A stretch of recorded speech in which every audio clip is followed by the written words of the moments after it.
This is a good time to remember journalist Ron Susskind's account of a conversation with George W.'s campaign manager, Karl Rove.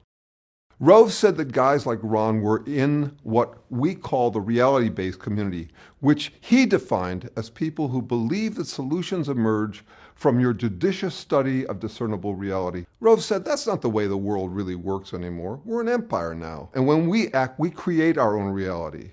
And while you're studying that reality, judiciously as you will, we'll act again, creating other new realities which you can study too. And that's how things will sort out. We're history's actors, and you, all of you, will be left to just study what we do.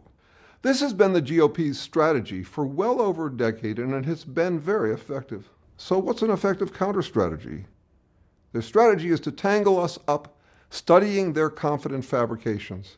So we should stop being shocked by their litany of fabrications. Stop addressing the fallacies one by one as though they're presented as reasonable proposals, and stop defending our beliefs as though we were engaged in a realistic debate.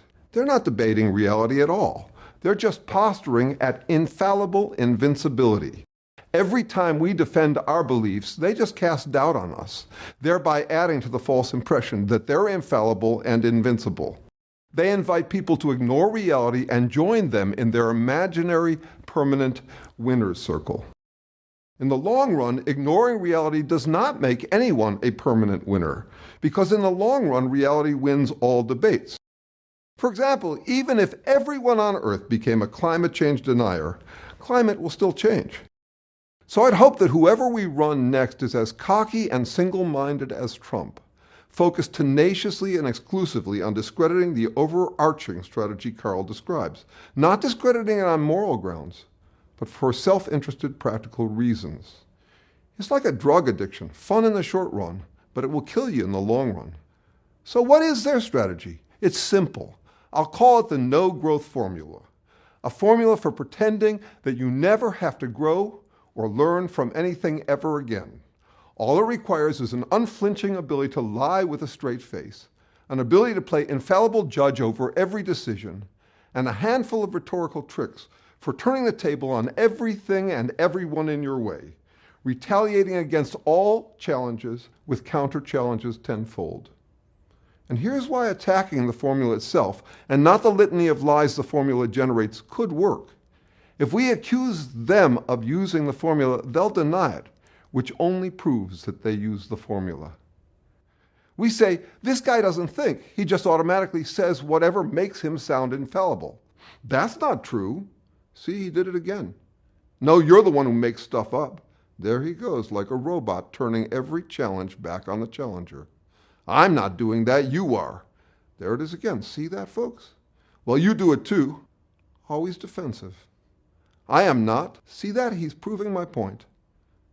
The no-growth formula is their MO, their only trick, their one-size-tricks-all, wall-to-wall formula. Everything they say and do is in the service of keeping the formula working. We shouldn't mince words about it. The no-growth formula should be our singular focus too. The no-growth formula is an appealing and addictive drug. Call it myopium, myopia or short-sightedness, as the opiate of the masses. The GOP doesn't have a monopoly on it. Many pushers sell it, including many leftists, spiritualists, and self-help gurus. It's an old drug. The no-growth formula has enabled religions and dogmatists to addict the gullible for ages.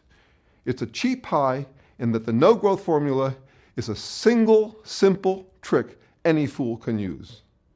It's much simpler to use than careful thought about reality.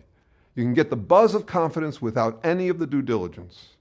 You become a legend in your own mind, like so many Trump supporters are, even though the rest of us know they're a bunch of one-trick phonies. This election was a referendum on the no-growth formula, and alas, it won. But cheer up, there'll be more referendums in the years to come.